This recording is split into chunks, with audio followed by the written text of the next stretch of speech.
Biscuit খাও। খাচ্ছি। দেখো অবস্থা, আমাকে দিল চা বিস্কুট আর নিজে নিল পাউরুটি। আমি যে সারাদিন কাজ করব, দুটো বিস্কুট দিয়ে খেয়ে চা বিস্কুট খেলে আমার হয়ে যাবে?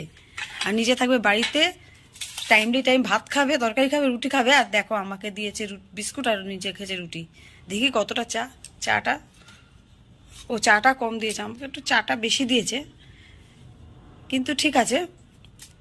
কিন্তু ভেবে দেখুন, পাউরুটিটা নিজে নিয়েছে, বিস্কুটটা আমাকে দিয়েছে। ঠিক আছে, ঠিক আছে, আমার আর কি, আমি তো বাইরে কাজে যাব, আমি কষ্ট করেই কাজ করবো, আর এর আর কি, বাড়িতে বসে ডাল ভাত তরকারি মাছ মাংস যা আছে তাই খাবে। ঠিক আছে, তাই সই। আমার কথা হচ্ছে সবসময় যেন এরকম কোলে উঠবি না কোলে, ভাল লাগে না। কাজে করবে যাওয়ার আগে রোজ তো তুই আমার সময় নষ্ট করিস, আমার দেরি হয় না।